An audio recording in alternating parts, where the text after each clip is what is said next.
Hariom, minha gente, sejam bem-vindos ao podcast Fé, Axé e Acarajé. Meu nome é Bernardo Viana e hoje a gente vai falar sobre aquela perguntinha que nunca deixa de nos acompanhar, né? Para quem está no autoestudo, então, essa é a pergunta. Está tudo bem mesmo? Como avaliar o andamento dos nossos sonhos e desafios na vida corporativa e pessoal? Bem-vindos a mais um episódio e vamos falar hoje sobre essa grande perguntinha que está sempre ali armazenada, né? Porque é super importante a gente estar fazendo esse tipo de pergunta para todos os campos da nossa vida. E isso me faz pensar o seguinte: e se ao invés de você dizer por aí, está tudo bem, você tentar dizer, me sinto sozinho e nesse momento preciso de um abraço. Eu quero passar mais tempo com você. A gente pode agendar isso com antecipação? A gente pode sentar junto e ser a gente sendo a gente, ao invés de ficar fazendo um monte de atividade e estar sempre indo para algum lugar, algum momento. Ou então, eu estou precisando de mais apoio nesse exato momento. Você estaria aberto a me enviar mensagens a partir de agora com mais frequência? Isso me ajudaria bastante. Que tal essas frases que eu acabei de ler, né? Todas essas frases que eu li estão no tempo presente, se vocês não notaram. E a maioria dessas frases foram frases que eu deixei de falar para as pessoas, muitas vezes as que eu mais quero bem, quando eu mais me sentia vulnerável e escondi delas o que estava passando de verdade. É claro que sabendo disso agora, eu digo mais. Só que o que eu espero do resultado continua o mesmo. Há 50% de chance da pessoa me acolher e 50% de chances dela não me acolher. Então, o que é que muda? O que muda é que antes a chance de ser acolhida era quase nula. Ou nula. Porque eu jamais diria uma frase como essa. Eu faria uma pergunta como essa em qualquer momento que fosse. Né? Então, a partir do momento que você faz a pergunta, né, que você age, então você pode esperar qualquer coisa. Mas vamos manter isso num nível bem inteligente, como se fossem duas pessoas normais conversando, né? Então, a partir de agora, você trabalha com a possibilidade da pessoa te acolher ou não. Então, quando a pessoa te acolhe, ela quer dizer para você também que você faz parte de um ciclo, né, energético ali dela, e ela inclui você naquele cuidado, naquele abraço, vamos dizer assim, né? Ali você percebe a compaixão que o outro tem por você. E quando o outro não te acolhe, talvez não seja essa a pessoa que eu vou estar querendo do meu lado. Faz sentido para você? E isso me leva a refletir o seguinte: qual o verdadeiro significado de ser um presente na vida de alguém? A verdadeira jornada a gente já sabe. Está na jornada e não no destino, gente. Eu sempre repito essa frase para mim mesmo. Adoro o filme Poder Além da Vida. E essa frase foi dita no momento que o mestre, né, o Sócrates, ele estava querendo que o aprendiz tivesse mais foco e menos ansiedade no que ele estava fazendo, como ele estava agindo. E em que sentido? Né? Como assim, Bernardo? Então, peraí que eu vou desenrolar para a gente, tá certo? Existem apenas duas tragédias na vida. Uma é não conseguir o que quer e a outra é conseguir. Então, não se prenda na ilusão do desejo de possuir alguma coisa. Se baseamos a nossa felicidade na expectativa de coisas grandes, quando você conseguir elas, isso automaticamente remove a sua felicidade. Isso porque a sua felicidade estava baseada numa expectativa. E aí você vai sentir um vazio e desejando por mais. É uma armadilha, gente, e isso te faz sofrer. É natural querer o que não podemos ter. Não há nada de errado nisso. Só que quando conseguimos, isso passa a não ser mais suficiente. Desejo é algo que vem da nossa mente, em outras palavras.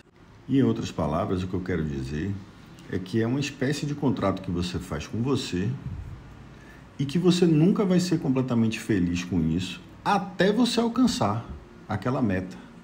Então, não é uma coisa que você vai aproveitar durante o percurso, e sim algo que você só vai sentir a realização quando o processo acabar.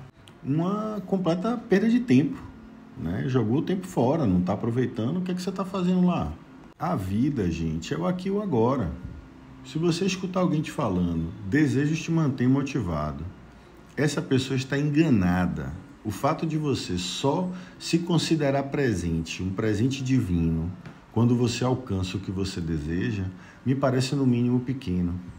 Então se permita sentir-se presente em todos os momentos da sua busca, sem deixar esse desejo ofuscar seus momentos durante a sua busca.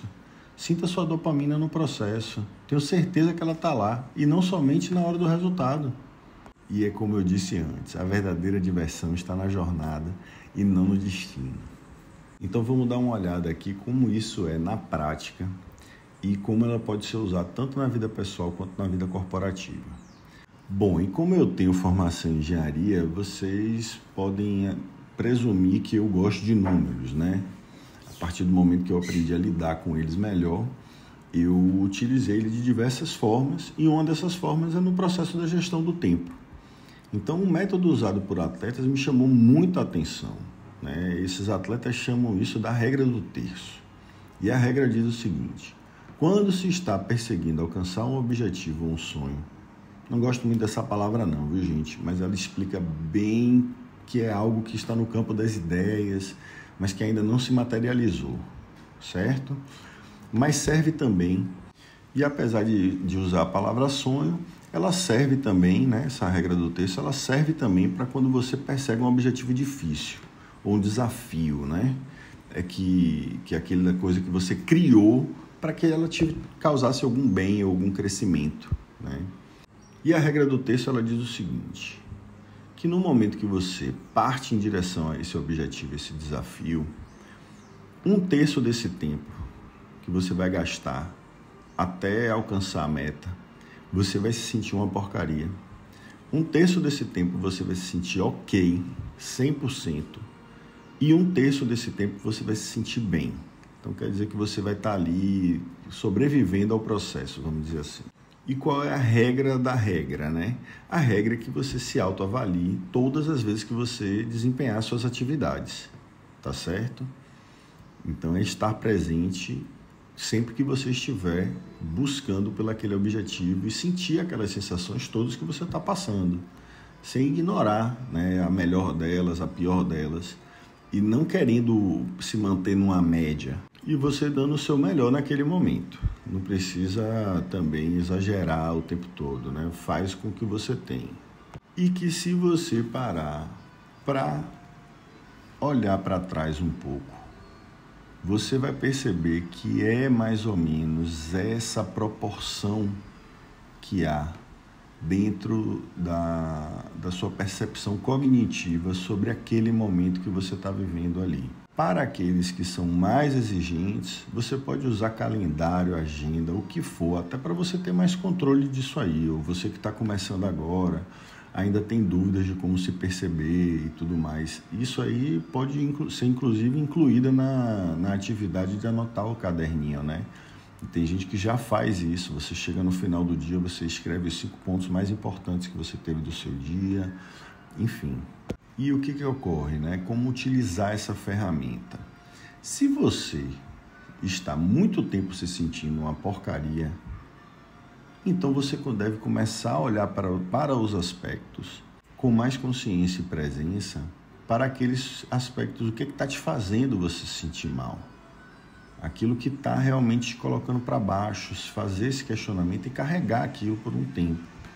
Mas ver em níveis de qualidades diferentes, se os fatores são externos, se os fatores são internos, se são físicos, mentais e até mesmo espirituais. E espirituais eu venho dizer que é sempre sobre aquela busca do conhecimento, sobre a fé. Você não vê o objetivo, às vezes, naquela ação, mas você está ali firme, presente, consistente, disciplinado. E onde eu quero chegar com tudo isso é que você vai começar com o tempo a encarar esses desafios de uma maneira mais equilibrada. Você não vai deixar eles fugirem da sua zona de retorno, vamos dizer assim.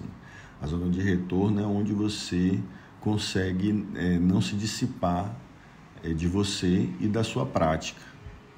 Então, é também um lugar onde fica mais fácil se reequilibrar. Não quer dizer que você não possa passar desse nível. Você pode passar desse nível, tanto para cima quanto para baixo, né? Voltando para o equilíbrio, né?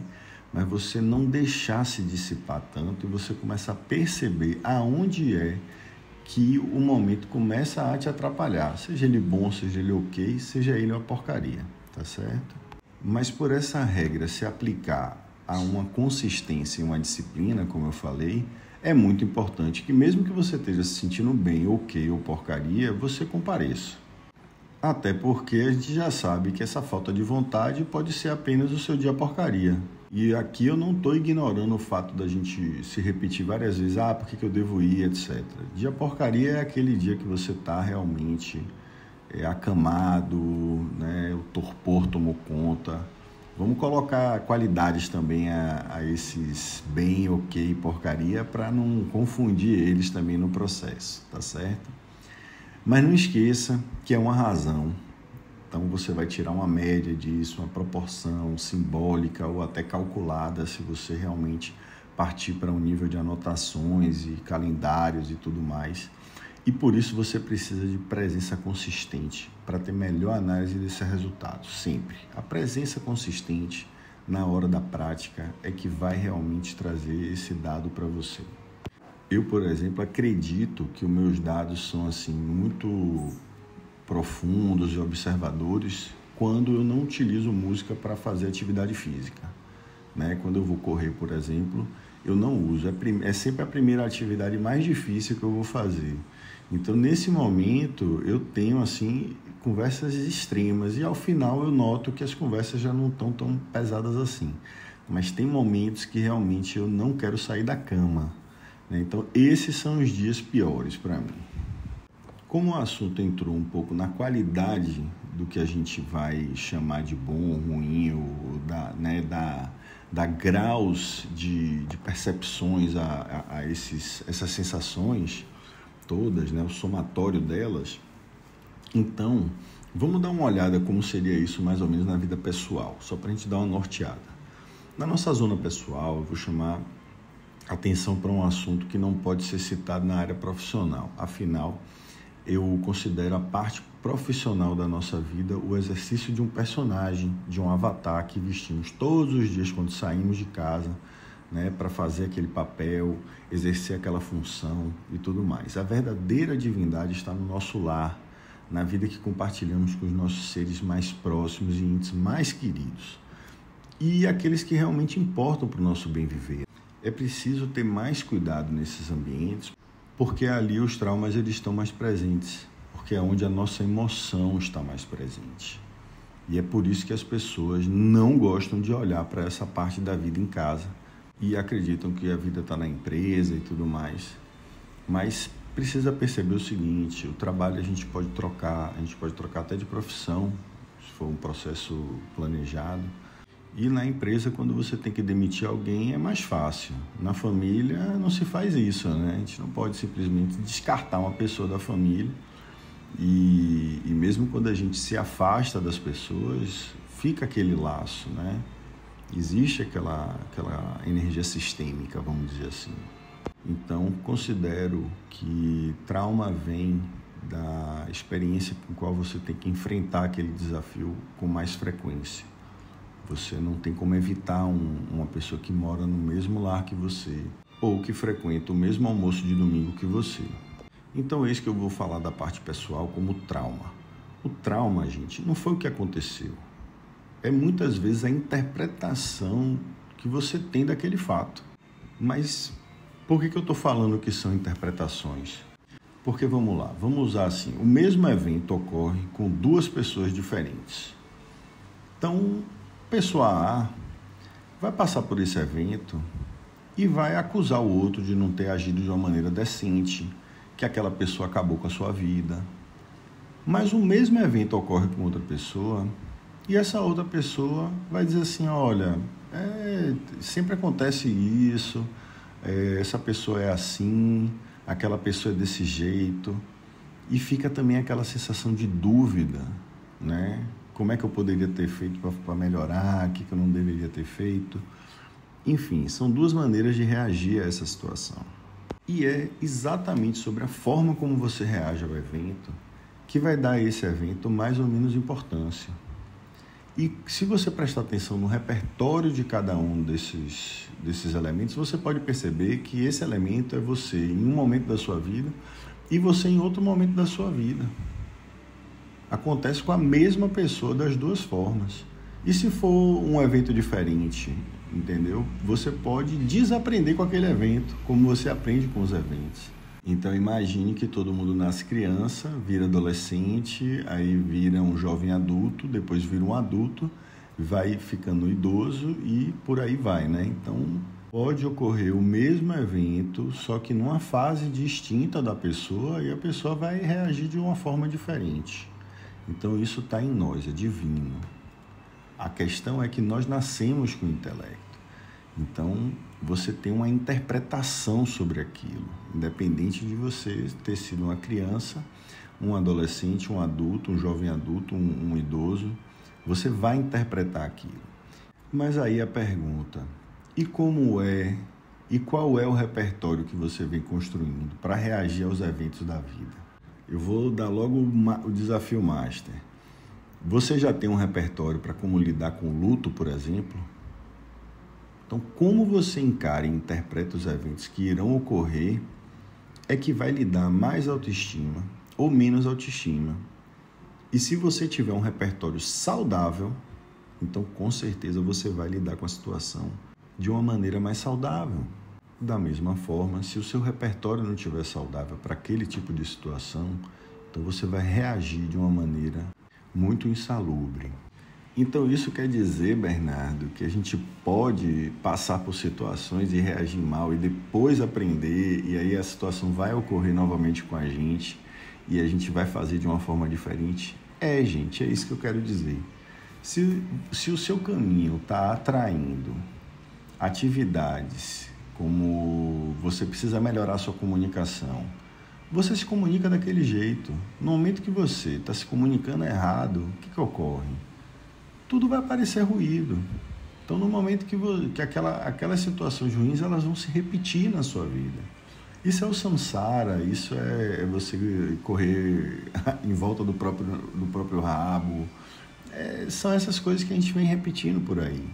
Essa superstição que está por aí na língua do povo é exatamente isso. Enquanto você não evoluir, você vai continuar passando pelas mesmas situações, ou as situações ruins vão estar caracterizadas com uma reação negativa, insalubre da sua parte. E nada como a vida pessoal da gente.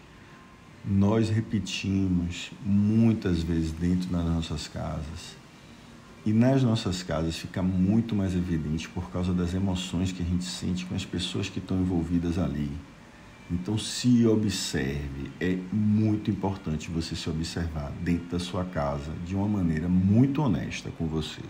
E é por isso que eu invoco também aqueles que não estão entendendo muito o que eu estou falando a buscarem autoconhecimento, porque o conhecimento é que vai trazer luz para todas essas percepções. Faz um curso de comunicação não violenta, lê o livro sobre a comunicação não violenta, começa a estudar a língua dos sinais, né? Que você tem muita interpretação que pode ser feita através de percepções, de gestos que você faz. Muitas vezes a gente fecha uma mão, abre uma mão, tudo isso quer dizer alguma coisa, tanto da sua parte quanto da parte do próximo. E para isso a gente tem um nome para esse termo também, né? A gente chama isso de ressignificar. Quando eu visito o passado com esse objetivo em mente, eventos que foram dolorosos, sem deixar de reconhecer que foram tragédias também, né? Eventos dolorosos podem ser ressignificados. Existe na jornada uma maneira de mudar como aquilo te afeta, porque simplesmente você cansou do mal que isso te causou no passado. A interpretação é o presente, ou melhor dizendo, a busca num processo terapêutico. Ressignificar o passado para ele deixar de destruir o presente e inviabilizar o nosso futuro. Se lembre, a vida não deve ser boa o tempo todo. Tempos bons nos deixam memórias valiosas, bem como tempos ruins deixam lições valiosas. E é bem assim que eu quero enfocar hoje o nosso papo. Por quê?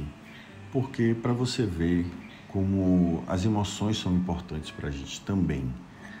As emoções, elas dizem como a gente age, dizem para a gente inúmeras informações que a gente precisa captar naquele momento. Não esqueça as emoções. Eu vejo até na minha fala muitas vezes que a gente deve buscar razão, intelecto, coisas desse tipo, a objetividade. Mas as emoções continuam lá e elas precisam estar presentes. Você não pode tomar uma decisão repleto de emoções, né? Você tem que tomar baseado em fatos. E quando eu falo fatos, é com presença, com consciência, porque é preciso avaliar se você precisa daquilo ou se você só está desejando aquilo, né? Mesmo que esse desejo seja no subconsciente.